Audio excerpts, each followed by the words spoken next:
की आवाज, जज्बा, तमाशे का शोर नहीं, जनहित पर हो जोर। मुद्दा जो तय करता हो देश की दिशा, सवाल वही जिनसे जुड़ा हो जन सरोकार।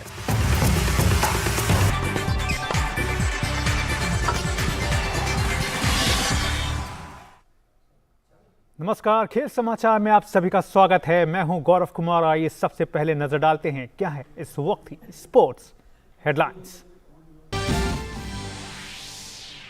मैड्रिड मास्टर्स की आज से होगी शुरुआत। चिराग और सात्विक की नजर सीजन के दूसरे खिताब पर, वहीं सिंधु और श्रीकांत से भी रहेगी उम्मीद।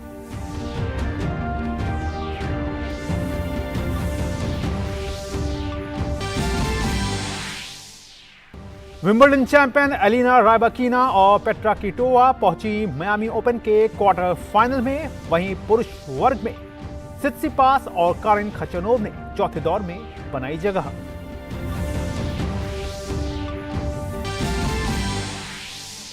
यूरो कप के क्वालिफाइंग मुकाबले में फ्रांस और नीदरलैंड्स ने दर्ज की जीत।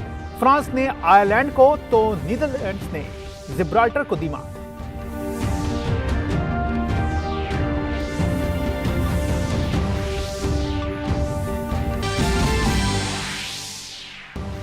और फ्रेंडली मुकाबलों में आज देर रात विश्व विजेता अर्जेंटीना का सामना क्यूरोसाओ से।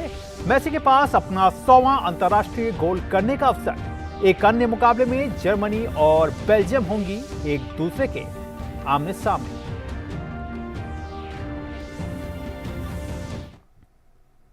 खबरों की शुरुआत करते हैं बैडमिंटन की खबर के साथ, जहां पर स्विस ओपन बैडमिंटन में युगल चैंपियन बनने वाले सात्विक साईराज रैंकी रेड्डी और चिराग शेट्टी की भारतीय जोड़ी मंगलवार से शुरू होने वाले मैड्रिड स्पेन मास्टर्स में इसी लय को जारी रखना चाहेंगे, जबकि पीवी सिंधु और किदाम्बी श्रीकांत भी फॉर्म में लौटने की पूरी उम्मीद लगाए होंगे। सात्विक और चिराग ने पिछले रविवार को चीन के रेन जियांग यू और टान कियांग को फाइनल में 21-19, 24-22 से हराकर भारत के लिए इस सत्र का पहला खिताब जीता था।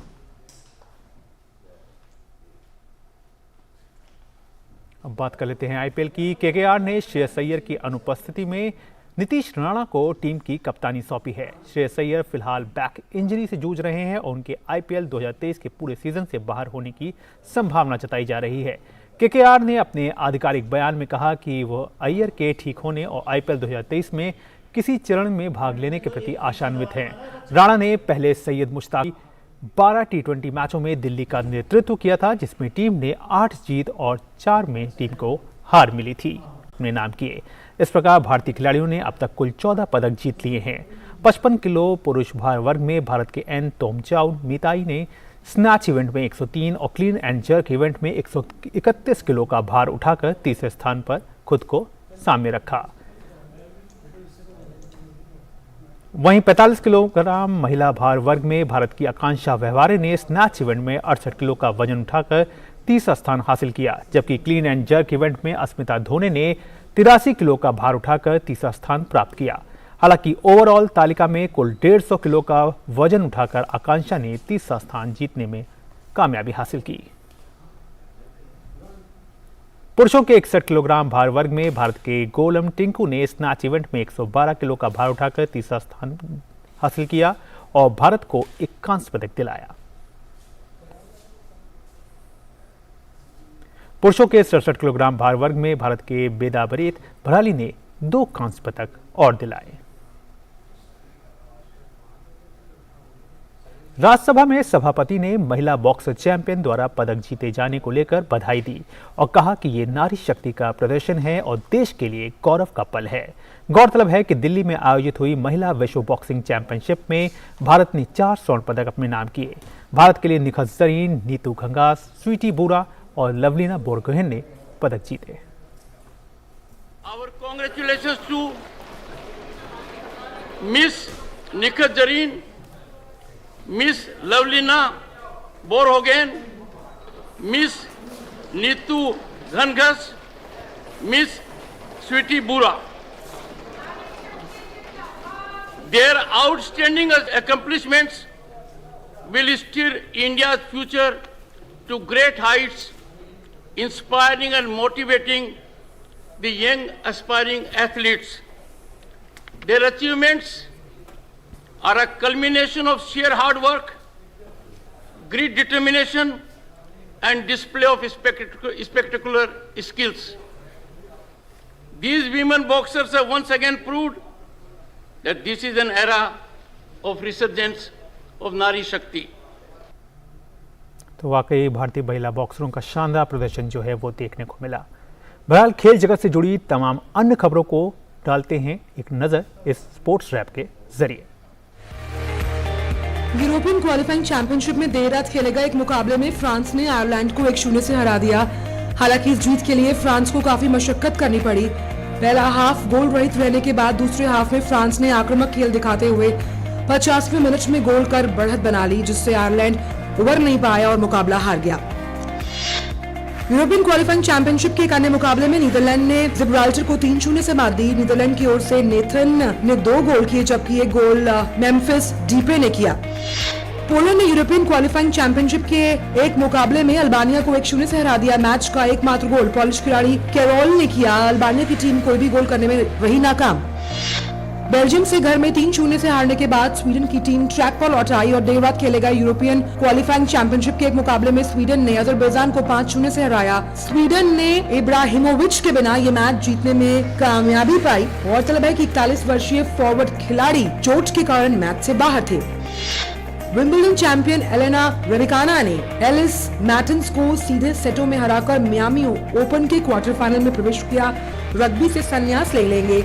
31 वर्षीय हॉग ने हाल ही में अपनी 100वीं कैप अर्जित की और 171 अंतर्राष्ट्रीय अंक बनाए। हॉग ने 2012 में 6 नेशंस के दौरान स्कॉटलैंड में पदार्पण किया और लगातार 3 मौकों पर ब्रिटिश और आयरिश लॉयंस के लिए चुने गए। बांग्लादेश ने आयरलैंड को डकवर्थ लुइस के तहत बारिश से प्रभावित 3 T20 अंतर्राष्ट्रीय मैचों के पहले मैच में 22 रन से हरा दिया। बांग्लादेश के रोनी तालुकदार ने 67 रन की पारी खेली, जिसमें मेजबान टीम ने 19.2 ओवर्स में 207 रनों का स्कोर खड़ा किया। पाकिस्तान ने शारजाह में एक क्रिकेट स्टेडियम में खेले गए आखिरी T20 मैच में अफगानिस्तान को हरा दिया। हालांकि 3 मैचों की सीरीज को अफगानिस्तान ने 2-1 से अपने नाम कर लिया। तीसरे T20 में पाकिस्तान ने अफगानिस्तान के सामने जीत के लिए 183 रन का लक्ष्य रखा, लेकिन मेजबान अफगान टीम 116 रन पर ढेर हो गई। ट्रांसजेंडर एथलीट अब महिला ट्रैक और फील्ड स्पर्धाओं में हिस्सा नहीं ले सकेंगे। विश्व एथलेटिक्स के अध्यक्ष सेबेस्टियन को ने कहा है कि ट्रांसजेंडर्स को अब महिला ट्रैक और फील्ड स्पर्धाओं में प्रतिस्पर्धा करने की अनुमति नहीं दी जाएगी। ऐसे में इस फैसले को लेकर मिली जुली प्रतिक्रिया देखने को मिल रही है। लंबे समय से एथलेटिक्स की फील्ड पर ट्रांसजेंडर का विषय समय समय पर विवाद का कारण बनता रहा है और अब इस कड़ी में एक बड़ा फैसला सामने आया है। वर्ल्ड एथलेटिक्स के अध्यक्ष सेबेस्टियन को ने एक बयान जारी करते हुए कहा है कि महिलाओं के इवेंट्स में ट्रांसजेंडर महिला एथलीट हिस्सा नहीं ले सकेंगे। को ने कहा कि किसी भी ट्रांसजेंडर एथलीट को 31 मार्च पे एक समिति और ट्रांस समूहों सहित हितधारकों के साथ परामर्श किया गया। बैठक में ज्यादातर की राय यही रही कि ट्रांसजेंडर एथलीटों को महिला वर्ग में प्रतिस्पर्धा नहीं करनी चाहिए। वैसे विश्व एथलेटिक्स के इस फैसले का विरोध होना भी शुरू हो गया है। ट्रांसजेंडर साइकिलिस्ट क्रिस्टियन वर्ली ने कहा है कि उन्हें विश्व एथलेटिक्स के इस फैसले से बेहद निराशा है। मुझे आश्चर्य नहीं हुआ, इस बात का एक लंबा इतिहास है और विश्व एथलेटिक्स इस बारे में काफी लंबे समय से विचार कर रहा था। लेकिन हाँ, इस तरह का फैसला देखना बहुत ज्यादा निराशा करने वाला है। ये बहुत दुर्भाग्यपूर्ण है और सच मानिए तो वैज्ञानिक पद्धति पर एक तरह का सवाल उठाता है। निश्चित रूप से ये जिस तरह का फैसला है उसकी आने वाले समय में मिली जुली प्रतिक्रिया और भी देखने को मिल सकती है। लेकिन एक बात साफ है कि वक्त होगा। जन औषधि केंद्रों पर मिलने वाली दवाओं की कीमत 80 सर्जिकल उपकरण बहुत ही कम कीमतों पर उपलब्ध हैं। अधिक जानकारी के लिए जन औषधि सुगम मोबाइल ऐप को डाउनलोड करें या टोल फ्री नंबर पर कॉल करें। सस्ती एवं उत्तम दवाएं जन औषधि केंद्र से लाएं। कल आज और कल में देश के हर पल में, कल आज और कल में देश के हर पल में। कभी परछाई बनके, कभी विश्वास बनके, दिल में साहस का एहसास बनके, उम्मीदों को सच्चाई के रंग से सजाते हैं। मुश्किलें कोई हरदम साथ निभाते हैं। कल आज और कल में रहते हैं, देश के हर पल में रहते हैं। कल आज और कल में रहते हैं, देश के 1956 से आज तक LIC हर पल आपके साथ। बुफे पे टूट पड़ो मेरे बाराती, बट पहले टूटो हैंड वॉश पे। Enjoy hand wash reminder by your hand ambassador Sachin Tendulkar का हाथ, सेवलॉन स्वस्थ इंडिया मिशन। ब्रेक के बाद एक बार फिर से आप सभी का स्वागत है और अब बात कर लेते हैं रियल मैड्रिड के कोच कार्लो एंचेलोटी की। कार्लो एंचेलोटी आने वाले समय में ब्राजील फुटबॉल टीम के नए कोच के रूप में सामने आ सकते हैं। गौरतलब है कि ब्राजील FA ने इस ओर संकेत दिया है और कहा है कि कोच के रूप में वो पहली पसंद के रूप में होंगे। स्पेनिश क्लब रियल मैड्रिड के कोच कार्लो एंचेलोटी आने वाले समय में ब्राजील फुटबॉल टीम के नए कोच के रूप में नजर आ सकते हैं। दरअसल ब्राजील FA के अध्यक्ष एडनाल्डो रोड्रिग्स का कहना है कि रियल मैड्रिड के कोच एंचेलोटी यदि यूरोपीय सत्र के अंत में उपलब्ध हो जाते हैं तो वे ब्राजील के खाली पड़े कोच के पद को भरने के लिए पहली पसंद होंगे। एंचेलोटी खिलाड़ियों के बीच बेहद प्रसिद्ध हैं।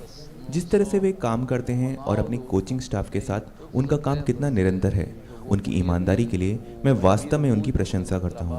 वे वास्तव में एक ऐसे कोच हैं जिन्हें किसी प्रकार की टिप्पणी या परिचय की आवश्यकता नहीं है। वे वास्तव में एक शीर्ष कोच हैं।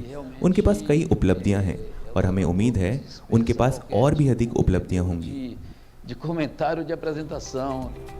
अंतर्राष्ट्रीय ब्रेक के दौरान अपने एकमात्र दोस्ताना मैच में मोरक्को से ब्राजील की 2-1 से हार के बाद रोड्रिग्स ने स्वीकार किया कि एंचेलोटी उनका मुख्य लक्ष्य है और ब्राजील की कमाल संभालने के लिए हर किसी की पहली पसंद है। गौरतलब है कि टीम के आखिरी कोच टीटे ने पिछले साल हुए विश्व कप में क्रोएशिया से क्वार्टर फाइनल में हारने के बाद कोच का पद छोड़ दिया था। मोरक्को में ब्राजील टीम के चेंजिंग रूम में पूरे सप्ताह एंचेलोटी के बारे में चर्चाएं चलती रही। खासकर विनीसियस जूनियर, एंडरसन, रोड्रिगो और कैशमीरो जैसे खिलाड़ी मीडिया से इस बारे में बात करते नजर आए। वहीं रोड्रिग्स के मुताबिक एंचेलोटी का खुमार अब ब्राजील में भी जोर पकड़ चुका है। यहाँ तक कि स्टेडियम में मौजूद प्रशंसक भी उनके नाम का जिक्र कर रहे हैं। वे अनुकरणीय काम के लिए पहचाने जाते हैं। हम विश्वास के साथ इंतजार करेंगे कि क्या चीजें हो सकती हैं और हम देखेंगे कि ब्राजील का नया कोच कौन हो सकता है। हालांकि इसके बावजूद रोड्रिग्स ने कहा कि उन्हें सावधान रहना चाहिए और उचित प्रक्रिया का सम्मान करना चाहिए क्योंकि एंचेलोटी 2024 तक रियल मैड्रिड के साथ अनुबंध पर हैं। वहीं ब्राजील FA द्वारा अभी तक एंचेलोटी या किसी अन्य प्रबंधक के साथ कोई औपचारिक संपर्क या दृष्टिकोण नहीं बनाया गया है। गौरतलब है कि ब्राजील FA मई के अंत तक अपने नए प्रबंधक की घोषणा करने के उद्देश्य से अप्रैल के मध्य में उम्मीदवारों से बात करना शुरू कर देंगे। Sports desk, DD news. और बात कर लेते हैं फुटबॉल के फ्रेंडली मुकाबलों की। अंतर्राष्ट्रीय फुटबॉल में आज कई फ्रेंडली मैच जो हैं वो खेले जाएंगे। विश्व विजेता अर्जेंटीना की टीम आज एक हफ्ते के अंदर दूसरी बार फ्रेंडली मुकाबला खेलने उतरेगी। इस मैच में अर्जेंटीना के कप्तान मेसी के पास अपना 100वां अंतर्राष्ट्रीय गोल करने का अवसर होगा। एक अन्य मुकाबले में जर्मनी का सामना बेल्जियम से होगा। इन दिनों फुटबॉल प्रेमियों को अंतर्राष्ट्रीय फुटबॉल के कई रोमांचक मुकाबले देखने को मिल रहे हैं। एक तरफ जहां यूरो कप के क्वालिफाइंग मुकाबले खेले जा रहे हैं तो वहीं दूसरी तरफ कई देशों के बीच दोस्ताना अंतर्राष्ट्रीय मुकाबले देखने को मिल रहे हैं। विश्व विजेता बनने के बाद मेसी के नेतृत्व में अर्जेंटीना की टीम एक हफ्ते के अंदर दूसरी बार दोस्ताना अंतर्राष्ट्रीय मैच खेलने के लिए मैदान पर उतरेगी। अर्जेंटीना का सामना क्यूरासाओ से होने जा रहा है। पिछले हफ्ते हुए दोस्ताना मुकाबले में अर्जेंटीना ने पनामा को 2-0 से हराने में सफलता पाई थी। ये विश्व कप जीतने के बाद अर्जेंटीना का पहला मुकाबला था। ये मैच कप्तान मेसी के लिए यादगार रहा। इस मैच में उन्होंने अपने करियर का 800वां गोल करने में सफलता पाई। इस गोल के साथ ही उनके अंतर्राष्ट्रीय गोलों की संख्या 99 हो गई है। ऐसे में आज देर रात होने वाले मुकाबले में मेसी की कोशिश 100 अंतर्राष्ट्रीय गोल के आंकड़े को छूने की होगी। पनामा के खिलाफ मुकाबले में कोच लियोनेल स्कॉलिनी ने विश्व कप फाइनल वाली पूरी टीम उतारी थी। ऐसे में आज होने वाले मैच में वो टीम में कुछ परिवर्तन जरूर कर सकते हैं। पनामा के खिलाफ मैच में सब्स्टिट्यूट के रूप में उतरकर गोल करने वाले थियागो अल्मादा को आज के मैच में शुरुआत से उतारा जा सकता है। वहीं डायबला, मार्टिनेज, लियोनार्डो पारेडेस को भी शुरुआती 11 में जगह मिल सकती है। अर्जेंटीना ने विश्व कप में सऊदी अरब के खिलाफ हारने के बाद से लगातार 7 मैच जीते हैं। वहीं पिछले 5 अंतर्राष्ट्रीय दोस्ताना मैचों में भी अर्जेंटीना ने जीत हासिल की है। ऐसे में टीम की कोशिश इस जीत के सिलसिले को बरकरार रखने की होगी। यूरोप में होने वाले एक अन्य दोस्ताना अंतर्राष्ट्रीय मुकाबले में जर्मनी का सामना बेल्जियम से होगा। शनिवार को पेरू के खिलाफ हुए मैच में जर्मनी ने 2-0 से जीत हासिल की थी। पिछले कुछ समय से अंतर्राष्ट्रीय प्रदर्शन अच्छा नहीं रहा है। ऐसे में युवा खिलाड़ियों के साथ कोच हैंसी फ्लिक एक नई टीम बनाने की कोशिश कर रहे हैं। इस टीम में युवा और अनुभवी खिलाड़ियों का बेहतरीन तालमेल है। बेल्जियम के खिलाफ होने वाले मुकाबले में जर्मनी को काई हैवर्ट्स और निको श्लोटरबेक के बगैर उतरना पड़ सकता है। ये दोनों खिलाड़ी चोट के चलते इस मैच का हिस्सा नहीं होंगे। इनकी जगह थिलो केहरर और सर्ज डेविड ग्रबी को टीम में शामिल किया गया है। ये निराशाजनक है कि काई हेवर्ट्स और निको श्लोटरबेक इस मैच का हिस्सा नहीं होंगे। ये दोनों खिलाड़ी टीम के लिए काफ़ी महत्वपूर्ण हैं। पेरू के खिलाफ उनकी भूमिका काफ़ी अच्छी है। पेरू के खिलाफ हमने जीत हासिल करके हमने जीत के साथ साल की शुरुआत की। अब हमारे खिलाफ ऐसी टीम है जो थोड़ी अलग है और ज़्यादा मजबूत है।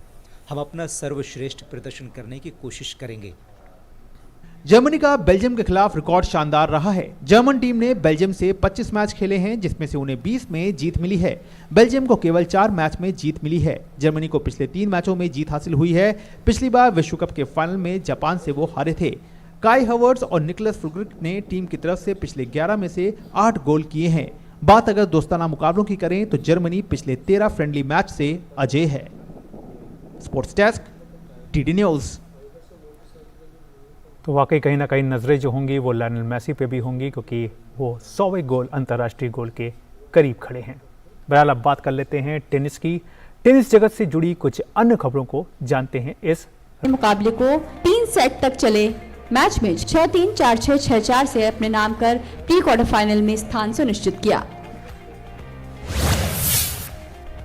5वीं वरीयता प्राप्त फेलिक्स ऑगर एलियासन को मायामी ओपन के तीसरे दौर में हार झेलनी पड़ी है। कनाडा के फेलिक्स ऑगर को अर्जेंटीना के फ्रांसिस्को सेरेंडोलो ने हराया। फ्रांसिस्को सेरेंडोलो ने इस मैच को 6-2, 7-5 से अपने नाम कर चौथे दौर में स्थान बनाया। रूस के कैरन खैचनोव ने आसान जीत के साथ प्री क्वार्टर फाइनल में जगह पक्की कर ली। 14वीं वरीयता प्राप्त कैरन खैचनोव ने तीसरे दौर के मैच में चेक गणराज्य के जिरीवेहका को 6-2, 6-4 से शिकस्त दी। पुरुष एकल में ही चौथी वरीयता प्राप्त डेनिल मेदवेदेव ने वॉकओवर मिलने के चलते चौथे दौर में जगह पक्की कर ली है। मेदवेदेव के खिलाफ तीसरे दौर में स्लोवाकिया के एलेक्स मॉल्कन ने नहीं खेलने का फैसला किया, जिसके चलते मेदवेदेव प्री क्वार्टर फाइनल में पहुंच गए हैं। महिला एकल में कनाडा की बियांका एंड्रिस्कू ने चोट के चलते चौथे दौर के मुकाबले में दूसरे सेट से हटने का फैसला किया। बियांका के मैच से हट जाने के कारण 18वीं वरीयता प्राप्त रूस की एकेटेरिना एलेक्जेंड्रोवा क्वार्टर फाइनल में पहुंच गई हैं। 15वीं वरीयता प्राप्त चेक गणराज्य की पेट्रा क्विटोवा को मायामी ओपन के क्वार्टर फाइनल में जगह बनाने के लिए ज्यादा मेहनत नहीं करनी पड़ी। चौथे दौर के मैच में क्विटोवा ने रूस की बारबरा ग्राचेवा को सीधे सेट्स में 7-5, 7-6 से हराकर अंतिम 8 में प्रवेश किया। शानदार फॉर्म में चल रही दूसरी वरीयता प्राप्त एरिना सबालेंका ने भी आसान जीत के साथ क्वार्टर फाइनल में जगह बना ली है। सबालेंका ने 16वीं वरीयता प्राप्त बारबरा क्रेजिकोवा के खिलाफ केवल 5 उड़ान भरी। दिल्ली की तीरंदाज प्रगति एक समय ब्रेन हैमरेज बीमारी से पीड़ित थी, लेकिन इस बीमारी को पछाड़कर अब प्रगति दोबारा लय में है और हाल ही में खत्म हुई एशिया कप स्टेज 1 प्रतियोगिता में इस तीरंदाज ने पदकों की झड़ी लगा दी। पेश है रिपोर्ट।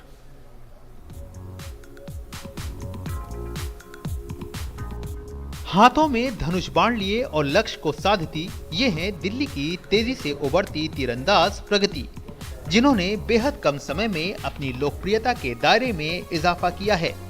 प्रगति ने चीनी ताइपे में हाल ही में खत्म हुई एशिया कप स्टेज 1 प्रतियोगिता में कंपाउंड की तीनों इवेंट व्यक्तिगत, टीम और मिश्रित में पदक जीते। प्रगति के लिए पदक जीतने का ये एहसास कई मायनों में बेहद खास रहा। दरअसल प्रगति को कोरोना महामारी के दौरान ब्रेन हैमरेज की समस्या से जूझना पड़ा था। बाकी साथ में मैं अपने कोच को लेके गई थी, मेरे senior coach Surendra sir, junior coach मेरे विकास सर साथ लेके गई थी मैं। काफ़ी अच्छा एक्सपीरियंस था। वहाँ पे बहुत चैलेंजिंग विंड थी, पर एक्सेप्ट किया चैलेंज को वहाँ पे और अच्छा परफॉर्मेंस रहा। काफ़ी अच्छी मोटिवेशन है ये एशियन गेम्स के लिए, क्योंकि अभी आगे अपकमिंग ट्रायल आने वाले हैं एशियन गेम्स की टीम के लिए। मुझे वहाँ पे पूरा अपना बेस्ट करना है, वहाँ पे सिलेक्ट होना है। प्रगति की राह में ब्रेन हैमरेज की बीमारी ने जरूर खलल डाला, लेकिन इससे उबारने में उनके पिता उनके सबसे बड़े मार्गदर्शक रहे। बतौर पिता वो उस दिन को आज भी याद करते हैं। हालांकि इसके साथ ही वो ये बताना नहीं भूलते कि प्रगति की बीमारी के दौरान उन्हें सरकार की हर संभव मदद प्राप्त हुई। घर में बैठी हुई थी आराम से कमरे में जाके लेटी हुई थी। एकदम से हमारे को आवाज़ आई, कहती है मेरे को बहुत तेज़ सिर में दर्द हो रहा है, ये हो रहा है। मैंने कहा पता नहीं। फिर इसकी मम्मी और मैं दोनों एकदम भागे फटाफट। तो एकदम से हमारे को फिर एकदम से हमारे ना बिल्डिंग में एक डॉक्टर रहते हैं, तो उन्होंने हमारे को बताया कि ये इसको ब्रेन हैमरेज हो गया। गवर्नमेंट ने हमारे को 5 लाख रुपीस। लगन के साथ ये खिलाड़ी आगे बढ़ रही है, वो लगन ही उनको लक्ष्य तक पहुंचाएगी।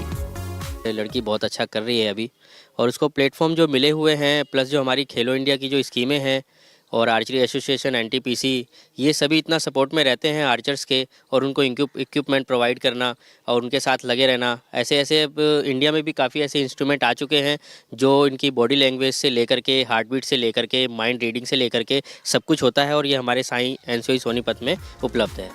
खेल की दुनिया में ऐसे कम ही उदाहरण हैं जहां गंभीर बीमारी से लड़कर किसी खिलाड़ी ने जबरदस्त तरीके से वापसी की हो, लेकिन इस तीरंदाज ने खुद को सामने रखकर इस ओर सभी का ध्यान खींचा है। उम्मीद यही की जानी चाहिए कि दिल्ली की ये तीरंदाज न केवल लगातार आगे बढ़े, बल्कि एशियन गेम्स में भी खुद की सफलता को एक नई पहचान दे। तो ये कहानी हमें इस बात की ओर इशारा करती है कि जीवन में शायद उतार चढ़ाव आता रहता है, लेकिन इन उतार चढ़ाव से हमें कभी डरना नहीं चाहिए और घबरा करके अपनी जो आगे बढ़ने की राह है उसको छोड़ना नहीं चाहिए, क्योंकि कामयाबी हमेशा हर वक्त आपके पास रहती है। ज़रूरत होती है तो सिर्फ सच्ची लगन के साथ उसको पाने की। कैमरामैन कुमार दत्ता के साथ मैं गौरव कुमार, DD न्यूज़, दिल्ली।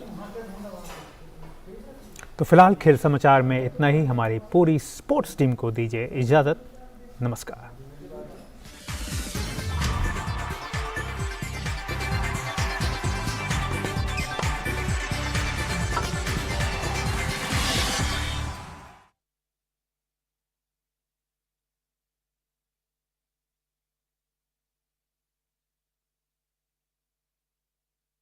यहाँ हमारे शौहर नवाब वाजिद अली शाह का शासन है, और उनके शासन में कोई घर या दुकान तोड़ नहीं सकता। You do not listen to your begum, or else it will lead to a war. आप अब नवाब नहीं रहे हजरत, हमारे